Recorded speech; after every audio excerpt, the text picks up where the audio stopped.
Peter Phillips. Many of you probably know him. If you don't, he's part of the reason Project Censored looks the way it does now. Helped found the Project Censored radio show that's on KPFA and countless other stations. Was instrumental in the Global Critical Media Literacy Project, the Media Freedom Alliance, and the Sonoma State Social Justice Week. Are you tired yet? He's done a lot. So his book, first time I read it, I realized the importance of it. And I also knew that if you have normal cognition and you read something twice, you retain 80% of it. So I read it a second time. It's important stuff. Put down your cell phones. Focus on what he has to say. If his plan works, it just might save us. So I'd like to, at this time, present a giant in his own right with a W, Peter Phillips.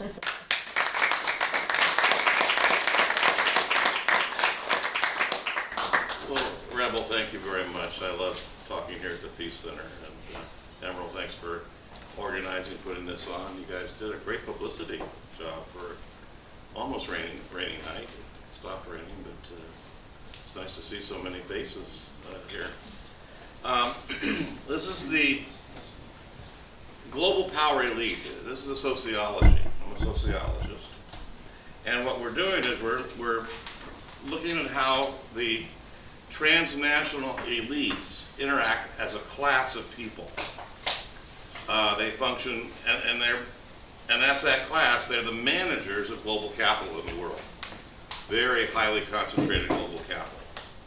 We identify in the book over 300 elites who are the managers of concentrated capital. They are the power elite core of the transnational capitalist class. They know each other, often personally. They do business together. They have significant personal wealth. They share similar educational lifestyle backgrounds. They retain common global interests.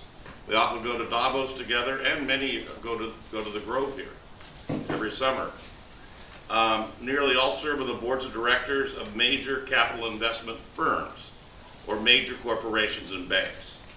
They meet in non-governmental policy organizations and form new ones as the need arises to privately make decisions for government, security forces, and the world institutions to implement.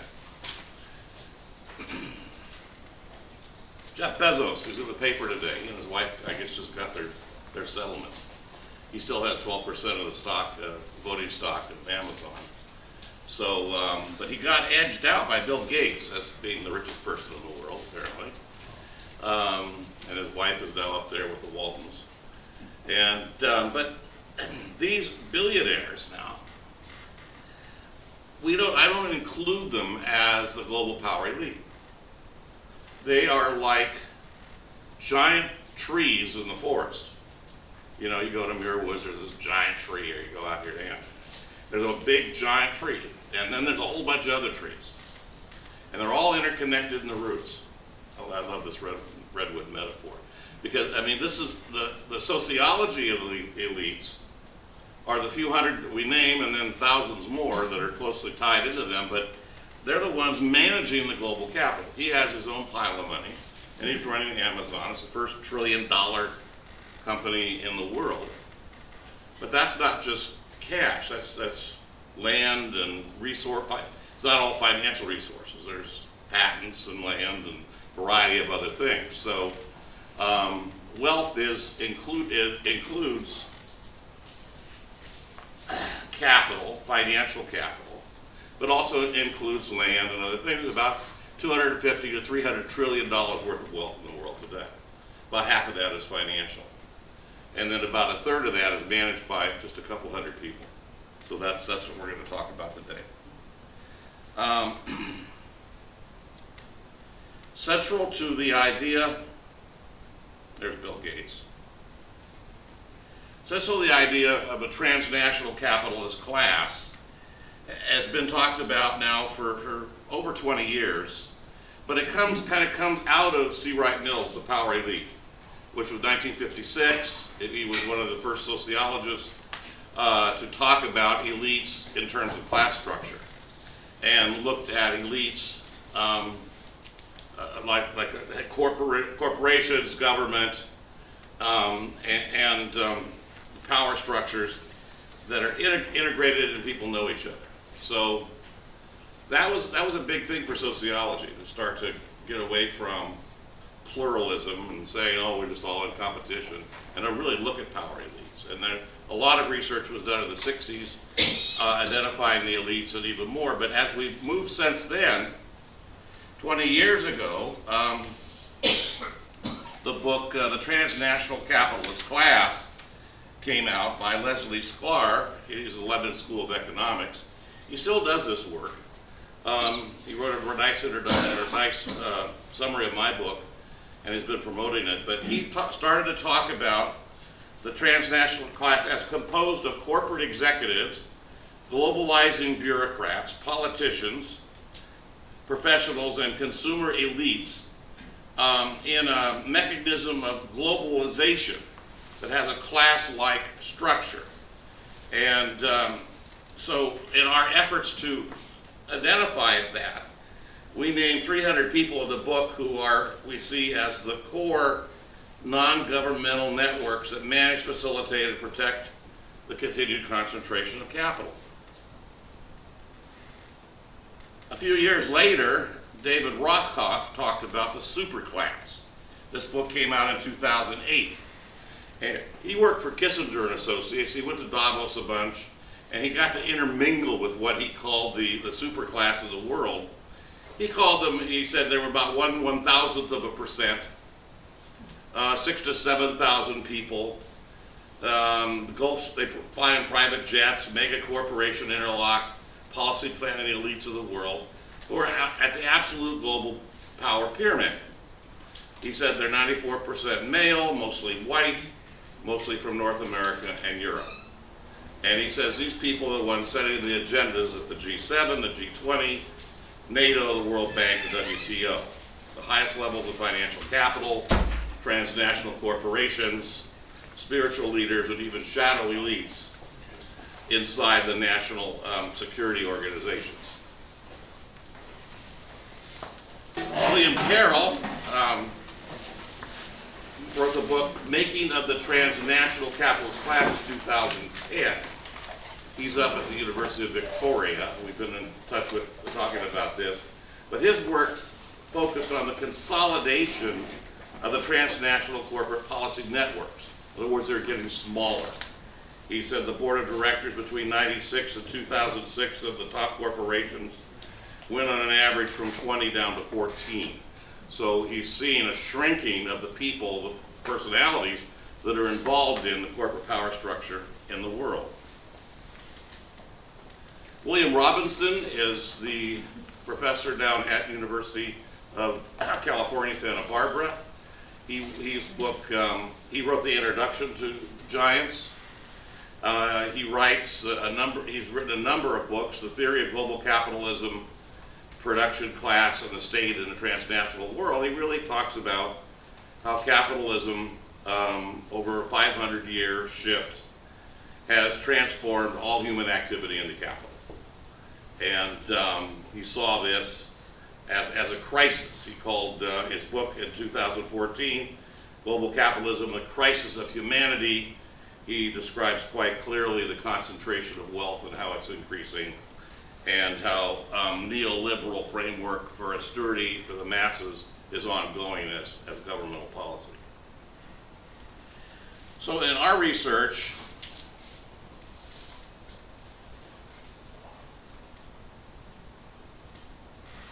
we identify the people on the boards of directors of the top 17 asset investment firms in the world. These are companies with over $1 trillion of assets in management. Now that's financial assets, that's money. So these 17 firms collectively have 199 people on their boards of directors. So they can fit in a medium-sized classroom.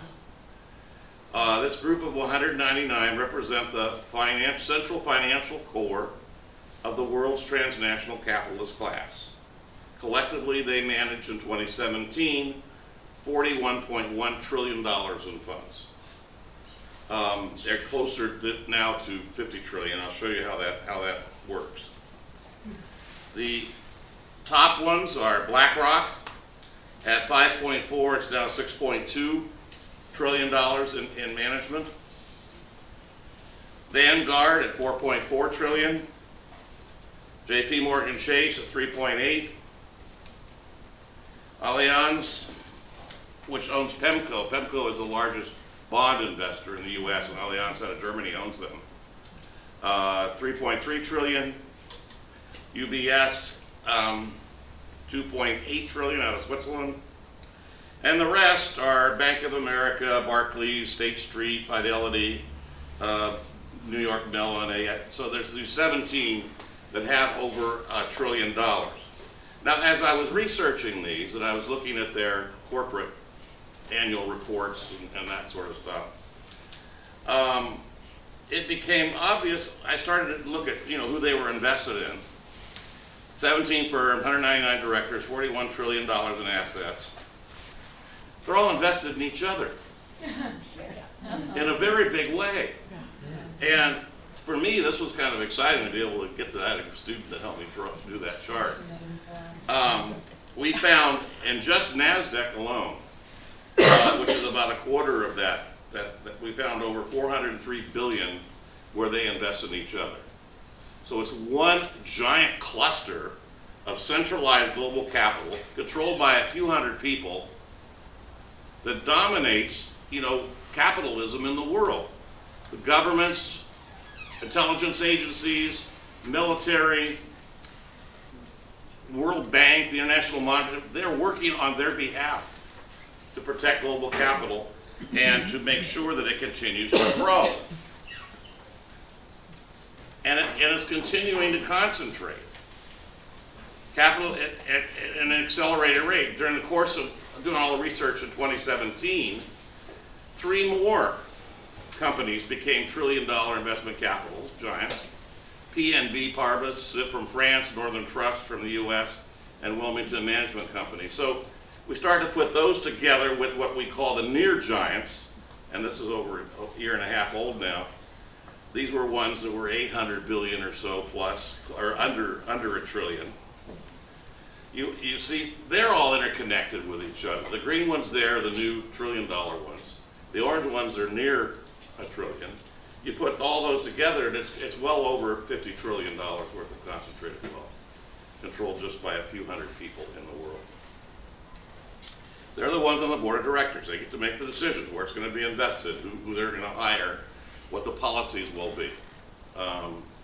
JP Morgan Chase Jamie Dimon was being protested for several months. There were people marching outside of his home. You may have seen this in the PD.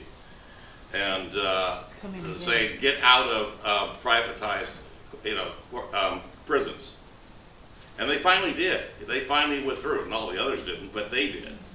And so this kind of shows that there are ways of, once we know who they are, pressuring and perhaps getting some adjustments and changes to the global policies that are ongoing. So there's this idea that they invest in those 17 giants. They have 55 billion invested in Coke.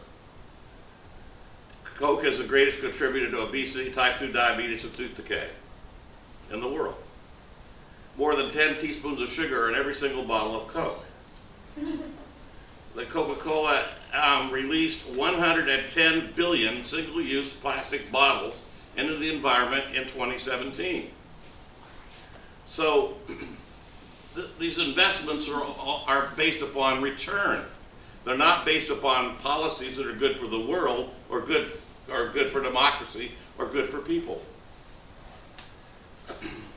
And part of the crisis of humanity here is that 80% of the people in the world live on less than $10 a day.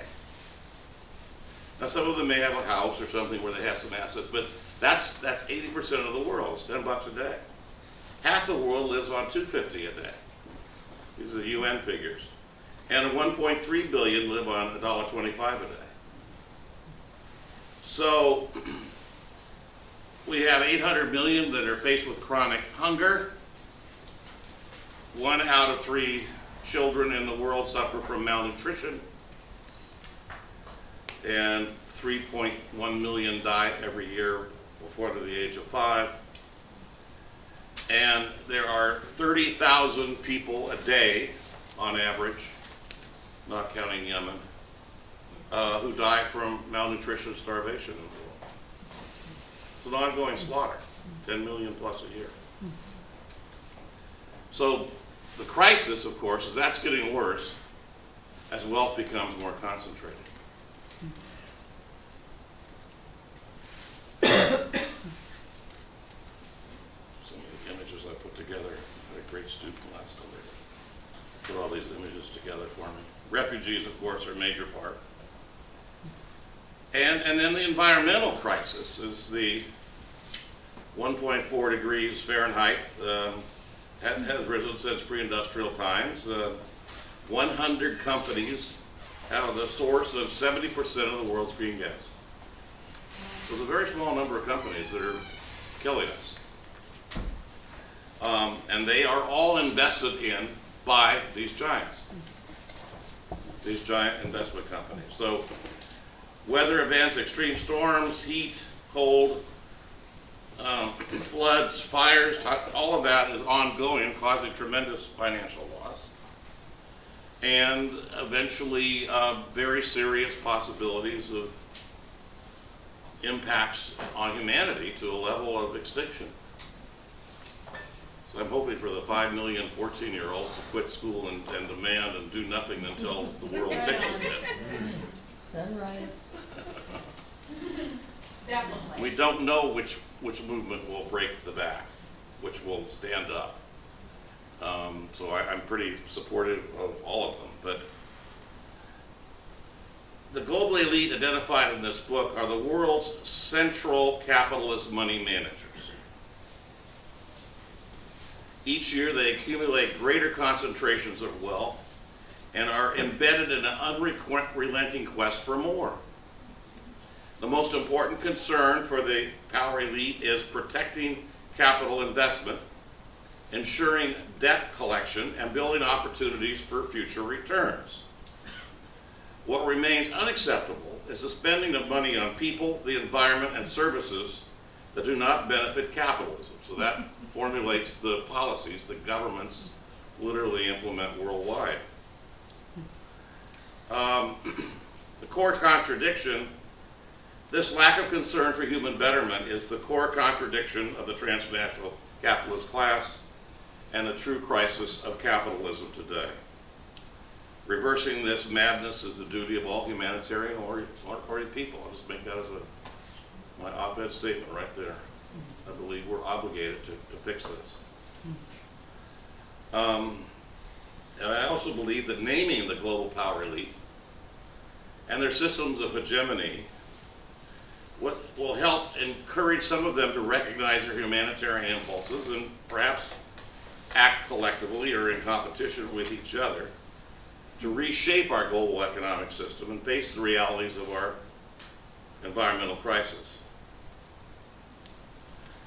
Now these people we name, I mentioned Jamie Dimon already, President and Chief Executive Officer of JP Morgan Chase. He's worth $1.3 billion. He's paid $27 million to run Chase. And he was the one whose home was picketed regarding private prisons. So that shows to a certain extent a vulnerability. It didn't bother them any to get out of private prisons, and everybody else is still in them, but it did bother him. So there's a number of people like this that are very easily identifiable. Lloyd Blankfein, who's chairman and CEO of Goldman Sachs, just recently renounced his retirement. I was on a call this week with Sierra Club, and they were giving Jamie Dimon's phone number out. So Were you they? call him. Yeah, there's a big campaign. Well, they'll fix that very quickly. They're organizing I emailed all of them, or at least their PR people and and invited them to my book release in New York, and nobody came. But I mean, the place was packed, but none of them came. Well, they may have sent millions. Yeah, millions. They foreclosed my house. Did JP it? Morgan Chase. Oh, well, God. Larry Fink, he's the CEO of BlackRock. He's an LA guy, and he's worth about $500 million. They're the largest. BlackRock's the largest, and they're not a bank, so they're an investment company, which makes them a little bit different. Erskine Bowles is the lead director of Morgan Stanley. He's he's former president emeritus of the University of North Carolina system. He's been at the UN. He's done a whole bunch of different things, he's been on the board of directors of JP Morgan Chase, Spring, Sara Lee. He goes to the World Economic Forum, the Business Council on Foreign Relations. He's a trustee at the Brookings Institute. So yeah, he's worth about, and this is old information, over 10 years old, 60 million is what the New York Times had listed him at. It's probably worth much more than that. Jeffrey Rubens, director of Barclays. He's also the CEO of Rockefeller Company, and he owns stock in Goldman Sachs. He's worth about 100 million or so. Dambisa Moyo. She's director of Barclays Bank. She's in the Barrick Gold. She's from Zambia. She's in the Barrick Gold family. And she goes to World Economic Forum. She went to St. Anthony's College in Oxford. She has an MPA from Harvard, an MBA from American University. She sits on Chevron's board, Barclays board, and the Barrick Gold. Lives in New York City. Just wrote a book on the importance of capitalism. And Bill Maher had her on his show last summer. You could probably go back and see that. I wrote her twice, and I was trying to interview her, but she didn't respond. I'm not sure how I would like to be able to interview some of these folks, but the best you can get is biographies, maybe if you're doing something. But so there's a number of people, and who are on these boards of directors, but they get into some problems from time to time. You may have heard of the LIBOR scandal, which was the price fixing, and JP Morgan, UBS, Barclays, among 13 of the giants were implicated in this scandal, where they falsified the data that was used to create benchmark rates going back to 2003. So somewhere along the line, you paid a higher interest rate on your credit card or your home mortgage because of what they did, and they manipulated it. They were fined hundreds of millions of dollars, $1 billion in some cases, and but nobody went to jail. So, yeah. Can they write those fines off on their taxes? yes, Yes, they can. yes, they're just a cost of doing business. Right. Oh Just- my goodness. Just to say who pays the fines. Right, it's just, We do. and many of the same ones, they manipulated the global currency exchange rates a few years back, and billions of dollars of fines were paid, but not a single person has gone to jail. These 199 directors who manage the top 17 firms have very similar backgrounds and training. All have attended private elite college, I mean all. 28 have attended Harvard and Stanford. There's 117 people, 60% are from the US, 22 from Britain and France, 13 from Germany and Switzerland, 3 each from Italy, Singapore, India, Australia. So there's a number of countries involved, but it's clearly dominated by the European, Germany, France, Britain, and the US. Canada's in there too with a few, but they're clearly very much involved. But they serve as advisors to the World Bank, the International Monetary Fund, the G20, the G7. G7 used to be the G8, they kicked the Russians out.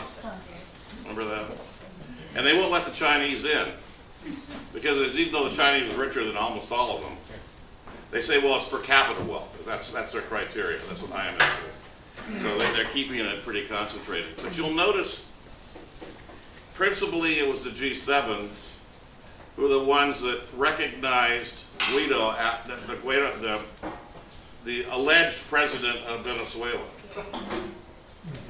It was the core country. It was Germany, France, Switzerland, Britain, U.S., Canada that were the first to recognize that government. So they engage in policy formations on an international level in support of global capital. They would like nothing better than to have full access and control over that massive oil resource in Venezuela. Isn't one of the reasons why they're upset with Maduro is because he won't play games with them and they want him to believe it? Exactly. And he's running the government in support of 2/3 of the people that elected him, which were the poor people. Chavez kicked Tillerson's company out of there. That's what it was all about. Tillerson, Well, let's Secretary not. of State. Okay, let's not get off all of that. I'm making a point here It's all about Exxon. that, well, you're right, that governments work in support of global capital. That's the main message I want to portray tonight. And this capital is very concentrated in 50 trillion in just a few companies that can go everywhere in the world. But one of their biggest problems is there are not enough safe investment opportunities for them to invest in and get a good return. So they'll end up doing speculative investments, which almost brought the entire system down in 2008. Subprime mortgage. And they'll get the government, as they're doing now, to get off the regulation so they can get more speculative in their investments. So they can get returns, and they'll be more risky. But that's the danger. That's one of the dangers. Now, the other areas where excess capital is used, of course, is buying up public resources. So water rights, freeway systems, anything that can have a return on it worldwide. Massive lands in Africa, anywhere where they can buy it up and get a return off that investment. So the privatization of the world is one of the major goals. And then finally, the third area where surplus capital is used is war. It's one of the reasons we have permanent war in the world today. The U.S. military NATO empire of power is protecting centralized global capital, engineering coups, and has 800 bases worldwide. We tried to, if a government isn't cooperating with global capital investment, then we'll try to have a regime change, which we're seeing in Venezuela now. We saw in Syria, and the Russians stepped in there, and it looks like the Russians and Chinese are stepping into Venezuela a little bit, because that's who's being challenged here. Robinson and I have talked quite a bit about China, because we can't quite figure China out yet.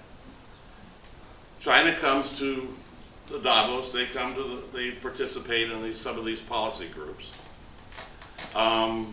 They've got 80 billionaires, but it's still state control. And so it's an interesting mix.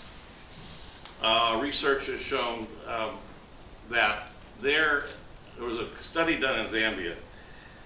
Their investment policies are a little nicer and culturally more sensitive than ours.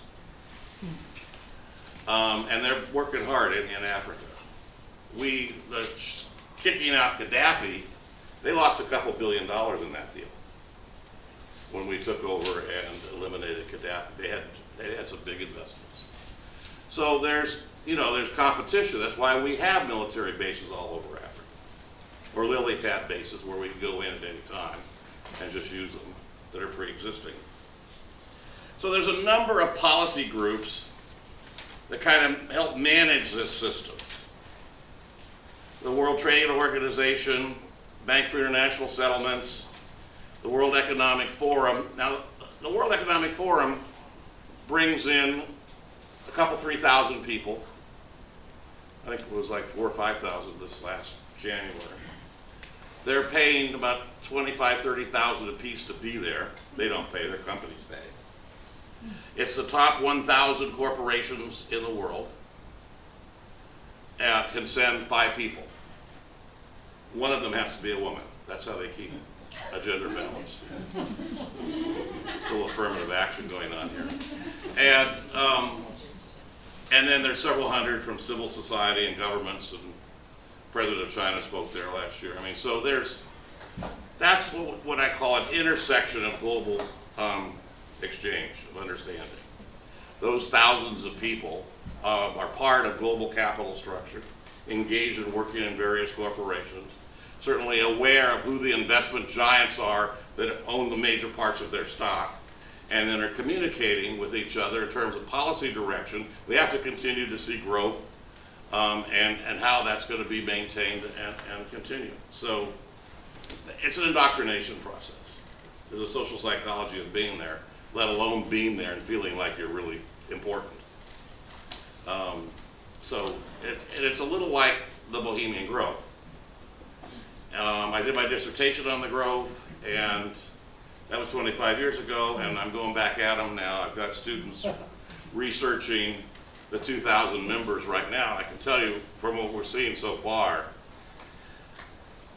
is the change in the numbers of people that are engaged in capital investment, in venture capital companies and private investment companies of various sorts. A whole lot, a major part. And then we're looking at the guests. So like the head of Citibank was a guest last summer. So some of that we're able to, trying to get together and looking at that. So I think the Grove is another intersection of global power, transnational capital power. And there's plenty of just ordinary rich guys over there too, but I mean, or if they play a good tuba, they're in the band, they got invited in. But the guests that they're bringing in, I think we're really looking at an intersection, another global intersection of global capital power, elite exchanges of ideas, and reinforcing each other in a social psychological way that advances their concentrated wealth in global systems. So, and then of course they're unapologetic about being all men. So that's my next book that I'm working on. A number of these groups have been around a while.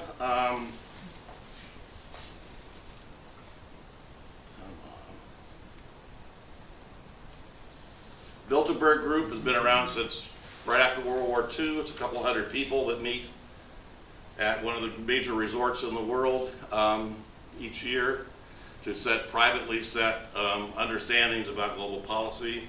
One of their big agendas has been talking about the precariat.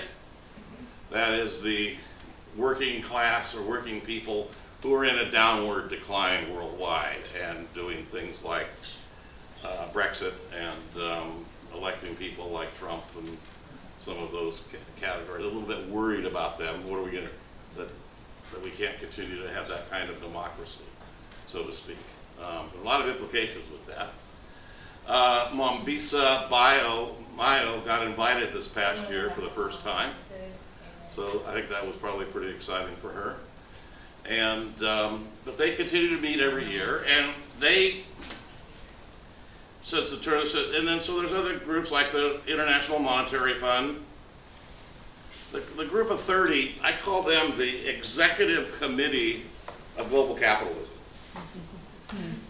Mostly central bankers, 31 men, 1 woman, and they just added a second woman in front. Gail, I forget what's her last name. Kelly, I think, from Australia.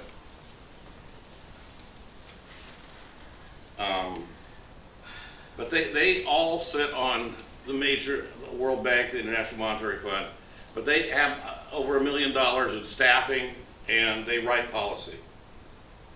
So if the Council of 30, the group of 30, puts out a report, the World Bank sees that as instructions.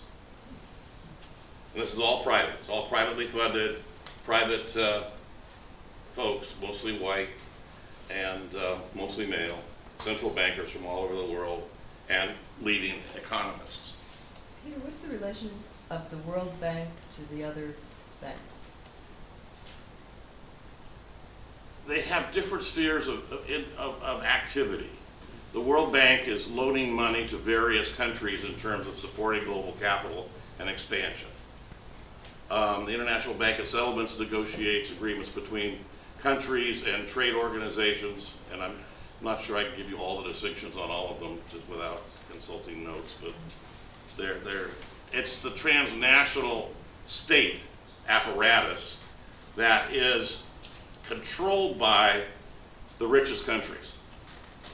So if you're the World Bank, you get more votes if you're the US because you put more money in it. And so it's dominated by the G7 in particular. Now, Rockefeller and Brzezinski went to the Bilderberger group in '73, had a good time. They said, well, we need to do this here. And so they started the Trilateral Commission back in '73. And initially it was the Japanese, Americans, and European business elites who would meet privately. And if you got into government, they kicked you out. You couldn't be in government and be in the Trilateral Commission at the same time. Huh. And so they meant it to be private. And now it has over 400 members, 40 countries are involved. They are the other, besides the Council of 30, another major policy organization group that all the big transnational governments pay close attention to. People in Congress pay close attention. I mean, they're putting out reports daily on policy recommendations for the world economic circumstances. One of the things that they put out was called Engaging Russia, a Return to Containment. A quote from that report, this is 5 years ago, said that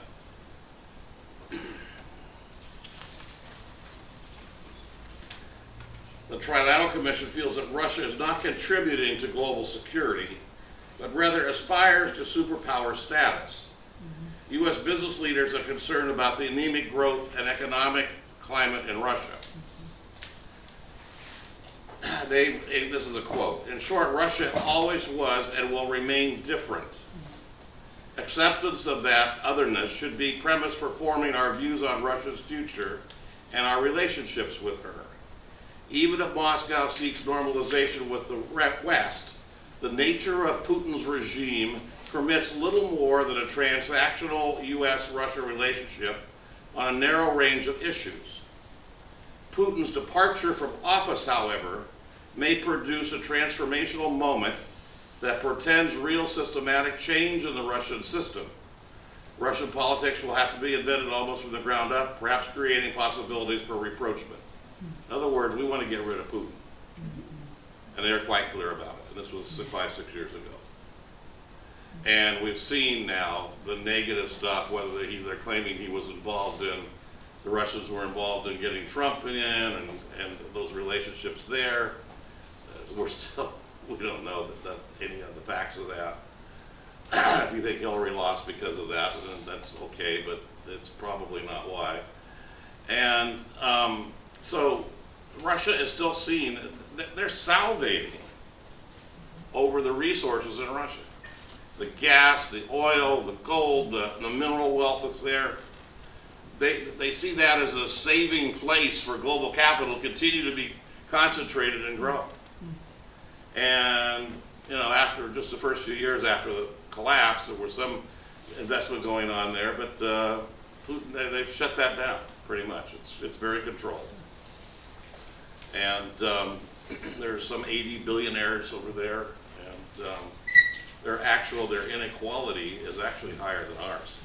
I just saw that in the Global Wealth Report from Credit Suisse folks. The Russian inequality they're the highest level of wealth among elites, and of course their working people just got really messed over after the Russian Revolution. So some of the folks that are involved in all of these policy groups are Jacob Finkel, chairman of the board of trustees of the Council of 30, Tim Geithner, president of War Pictures. He's worth something like $6 million or so. He's former secretary treasurer. Philip Heidelberg, he's the vice chair of BlackRock. So these are just some of the personalities of people that we list in the book. Jean-Claude Trajette, Bank for International Settlements.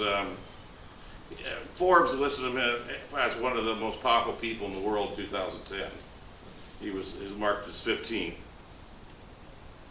Axel Daber, director of UBS, chairman of UBS. He's worth multiple millions. International Monetary Fund.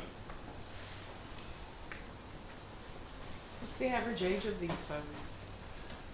Well, you can see from their pictures. I mean, they're Jamie Dimon and they're younger than I am. Late 40s, early 50s. They're 50s, probably pushing 60 now. A little bit on the defenders, and then we can take time for questions and stuff. The Atlantic Council, another policy group that is non-governmental. It's funded by private donations for the most part. It's made up of members of the NATO nations. Their primary concern is security. And they're making policy recommendations for NATO, the U.S., the Pentagon, military security, cyber security, and a variety of other things. Some of their reports are quite amazing. I looked at the 35 members of their executive committee, and 19 are specialized in global security issues with many decades of involvement, and then 14 of those are major capital investment companies. So it's capital investment in terms of security and how we're going to protect the world and protect global capital. They're the primary non-governmental policy organization that's engaged in doing that. They give direction to the military, NATO, the intelligence agencies, and all of this is, of course, heavily invested in the defense industry. Lockheed Martin, the giants, something like $50 billion. Northrop Grumman, it's collectively $22 billion. Boeing is $50 billion. I wonder how that stock's doing now that they crash the airplanes. Yeah. I could see that. And then a little bit about the private military companies. G4S is the second largest private employer in the world behind Walmart. 625,000 people. Everything from security guards in banks to the guys with the dogs in the Dakota protests, the pipeline protests, protecting companies, putting green zones together for executives around the world, private mercenaries killing people in various parts of the world, and Intel. I mean, they have their own little CIA going on in terms of intelligence operations. All private, all privately owned. The other big one, of course, is Blackwater, now called Academy, which we know Eric Prince is still very much involved there. They now have Eric Prince Airlines in Africa, which is basically a helicopter fighting force. And his sister, of course, is Betsy DeVos, Secretary of Education. Did you know they were brother and sister? Yeah. The team. Isn't that amazing? Ah, what a team. So, and all of this, of course, is propagandized by the big media corporations. And I have a whole chapter just on that. That's my background on Project Censored, taking a look at that. But in particular, but those are the big ones. In particular, there's these public relation firms, which you don't hear much about. Omnicom, WPP, IG, Interpublic Group. They have thousands of clients. They have offices everywhere in the world. They will put together news stories that the corporate media will run as if they did it.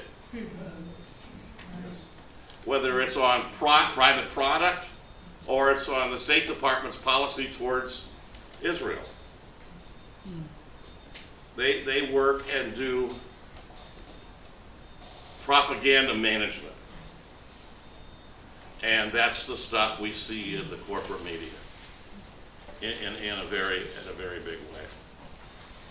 So I end up with, make this quick, an emphasis on the Universal Declaration of Human Rights, and that is the document that was put together, of course, after World War I, II, and still is a very valid moral document for social movements to use as a justification for human rights and a moral standard. And I think it's so important I put it in the book as part of the last chapter. So the kind of becomes like, well, what can be done? What are we going to do about this? The global elites identified in the book are the chief stewards of the major world's financial wealth. Privatized wealth is able to buy ideologies, governments, law enforcement, wars, and ultimately human beings. The direction we are headed is, of course, the complete destruction of democracies, personal freedoms, privacy, and the economic survival of billions of people in the world. Except for them. Except, well, yeah. So they- And so the question becomes then is, you know, can we convince them that they need to make some changes, or some of them, convince some of them. So the last part, there's a letter to the global power elite that's signed by 90 of my friends and associates. I think Rick signed it. I think you signed that letter, didn't you, Rick? Yeah. We list some 300 of you by name. You should be honored because you're part of your station in the global power structure. But this means you are a key part of managing, supporting, protecting a major portion of the world's wealth. We don't have a prescription for change in the world. However, we think that the world needs to address the Universal Declaration of Human Rights. It's a good place to start. It's no longer acceptable for you to believe that you can manage capitalism to grow its way out of the gross inequalities we now all face. The environment cannot accept more pollution and waste, and civil unrest is everywhere inevitable at some point. Humanity needs to step up and ensure that trickle-down becomes a river of resources that reaches every child, every family, every human being. We urge you to use your power and make the needed changes for humanity's survival. So no prescription, but certainly say, okay, we know who you are, fix it, and we're going to force you. We got to force you. We have to force them to fix it. So. And how do we do that? Social movements, everything that you've been doing all along, with a consciousness of who we're dealing with and why. All the peace of justice efforts you've been, Occupy scared the hell out of them. And strike every Friday. With the yellow vest, Occupy- yellow vest, just. The yellow vest scares the hell out of them. That's why you're not seeing much about it, what's really with the issues in France and Algeria today in our media. And of course, finding your own media and paying little attention to the lies that are being portrayed in the corporate press. And, you know, doing that as in a spirit of humanity and human rights. And whatever issues you're addressing, more power to go for it. But you now know, and you probably did already, that there were these folks controlling the world, and we say who they are. Yeah. The good news is they will die. Yeah, 2 of them have died last year. They give them their money to their next kin. Hey, Peter, before you get into the questions, I just want to say I've been touting your book now to everybody. Thank you. Writing about a lot of social media, and it's a real important research just to have that. You don't have to even read the whole book. If you look at those charts, you would suddenly realize, you know, it's one big rigged market, just like Trump said. So, you know. Well, the reason I haven't been interviewed on 60 Minutes and other Yeah, Ralph Nader, I think his interview was the biggest I had nationally.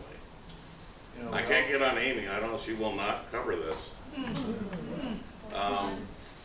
Send her a letter and appeal. I don't know. I think it would be good.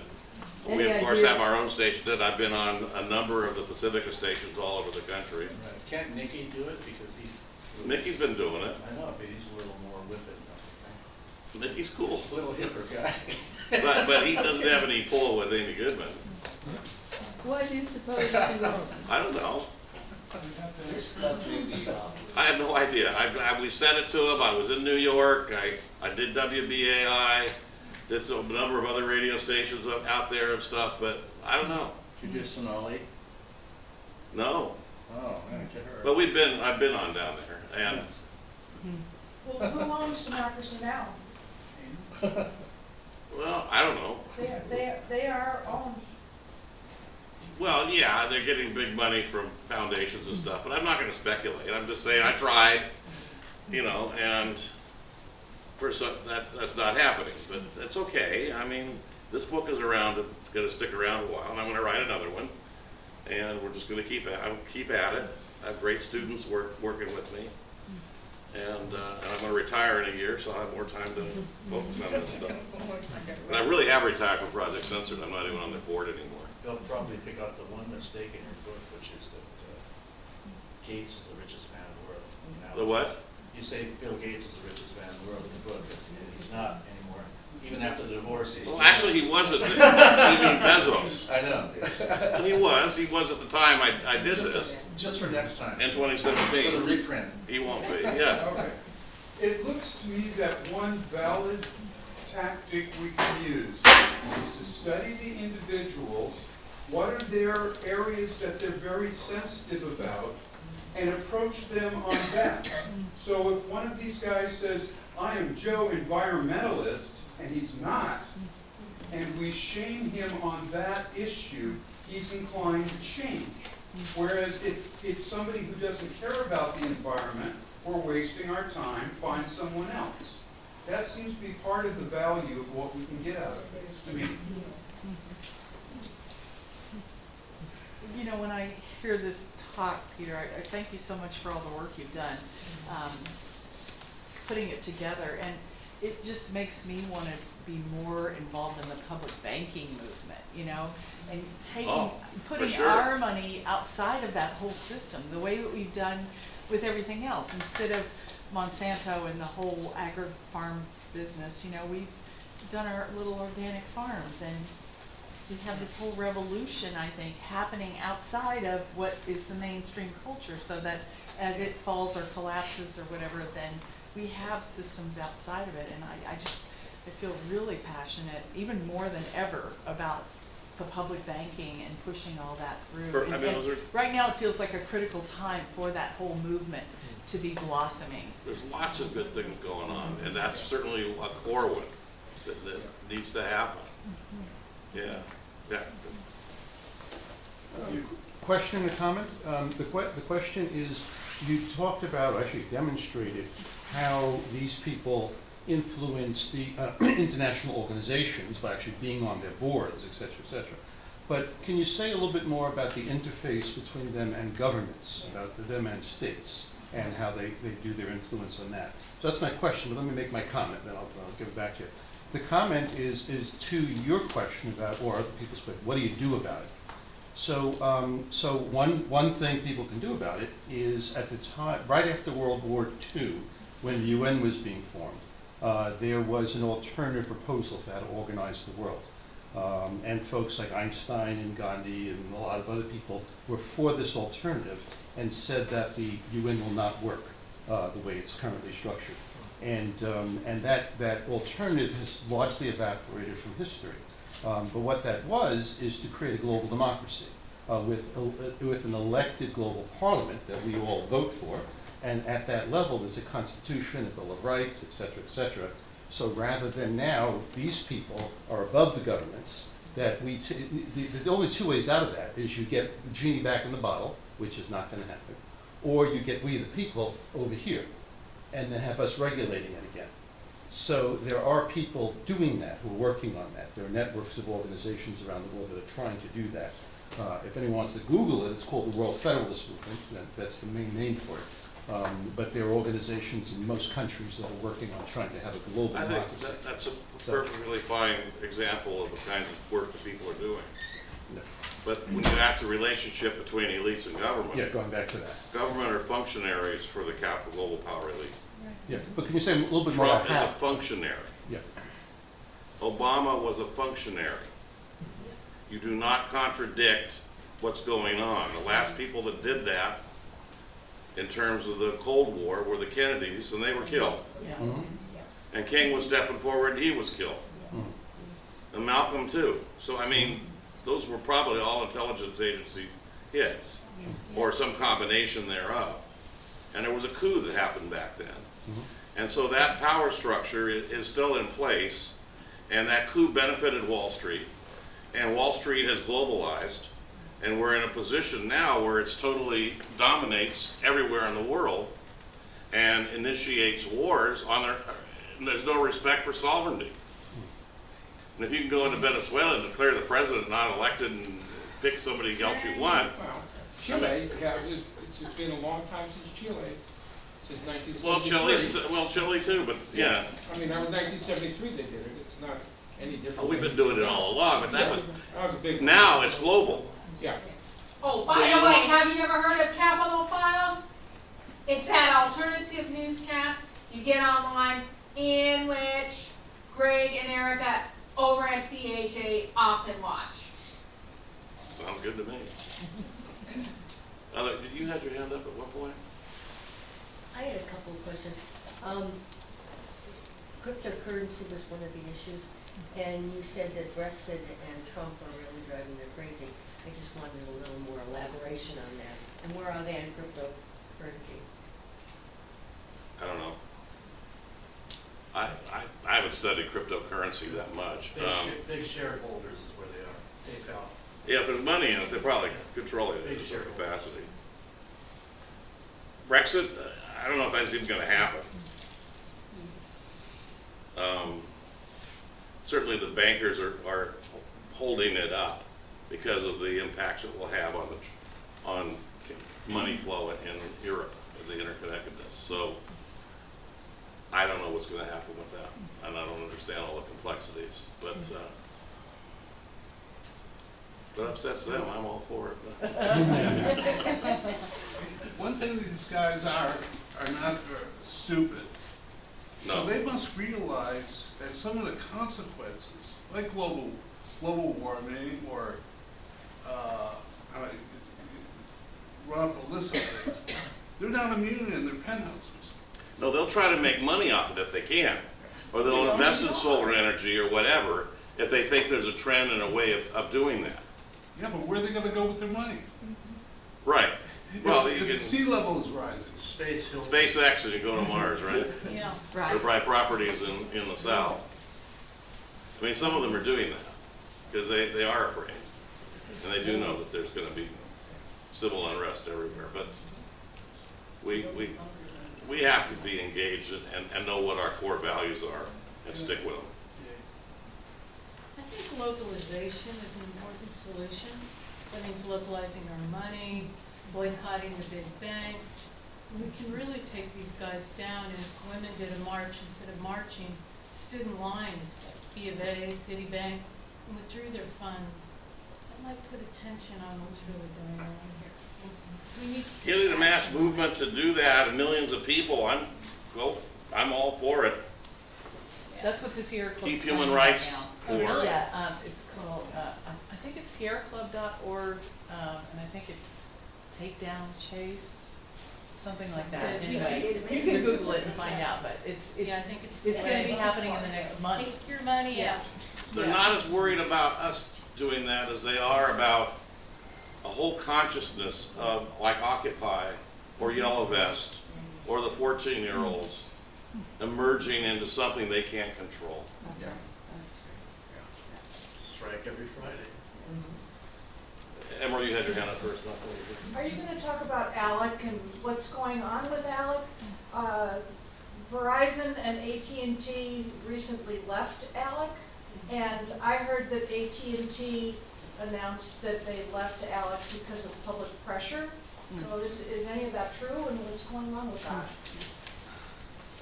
What's ALEC? American Legislative Israeli. Exchange Council. Israeli, Koch brothers, Yeah. the Koch brothers organization. and the Bohemian Grove is too, for that matter. But I don't have an answer for that exactly. I mean, I know ALEC, I know that they influence legislation all over the country. I'm pleased to hear that some people are challenging them to varying degrees. Yeah, that's cool. Yeah. Well, McDonald's left ALEC a few years ago, and they said that that the legislation that was coming through the American Legislative Council was detrimental to the poor, and that the poor are their customers. And so they pulled out of ALEC for that reason. Wow, okay. Sounds like Yeah. propaganda. Peter, I think it's interesting that at this time that some of these topics about the concentration of wealth and money power is kind of coming out in a variety of books. This other one, Runaway Inequality, I don't know if any of you have seen this, Les Leopold, has been getting a lot of traction right at the same I've heard of that. I'm going to need to get angle. that. I'm going to leave it here for folks. I highly recommend it. It's loaded with stats and charts about the concentration of economic powers going back 50 years. And that theme is coming out a little bit more. Surprisingly enough, it's not even that hidden. You go read the front page of the Wall Street Journal or some just regular business news stuff. There's regular articles are coming out about this, the concentration. The numbers are getting so off the chart that anybody that's in business reporting has to put this chart out and go, well, look at this stuff, you know. They may Being talked ultimately, about. do a 1% wealth tax or something, but Yeah. it's gotta be more than, it's not gonna change it. There's two handouts I gave you. One, it has the Giants picture on it, and that's just a summary of the main points of each chapter. And then I have a piece that I recently wrote called Wealth Concentration Drives a New Global Imperialism. And that's meant to talk in terms of the context of the global power elite as an imperial power. That's what's going on in Venezuela, that's been going on in Iraq, and that NATO, of course, is the apparatus being used. And so those are two pieces. And that kind of it's a current thinking, because the book I wrote a year and a half ago, so at this point, finished writing a year and a half ago. So I've been thinking more along the lines of where we're going now, and these intersections of power. You think Venezuela is a result of like shock doctrine and hitman, economic hitman? I think that they want to see a regime change there, Yeah. and they have for a long time, but it's being coordinated more internationally. That's why I termed the new global imperialism, because of all the countries that just lined up. They're the core capital countries that lined up against Maduro, and the media, of course, with all the lies of him being a dictator and that. So, How do the elite feel about Trump? Is he like a wild card? he's a functionary. He does he's made of money. He wants to be one. Yeah. Yeah. Yeah, I know this is a contentious subject, but I feel that one of the functions of Russiagate is behind the whole Venezuela thing, and it's sort of a lot of anti-Russian sentiment and to get the public drummed up and ready for something more major potentially. And hopefully nothing like a hot war, but I mean very much a Cold War, which means a lot of money. That's a new Cold War. Yeah. Yeah. And the defense spending, of course, is still there, and it's very much part of continued profits for the concentrated core capital. Yeah. The books are $20, and there's some they're up here. I'll be happy to sign one to anybody that would like, and I will stick around and talk as long as anybody wants to do that. We have evaluation forms going around too, if you could fill those out, please. And I thank you very much for the Great questions.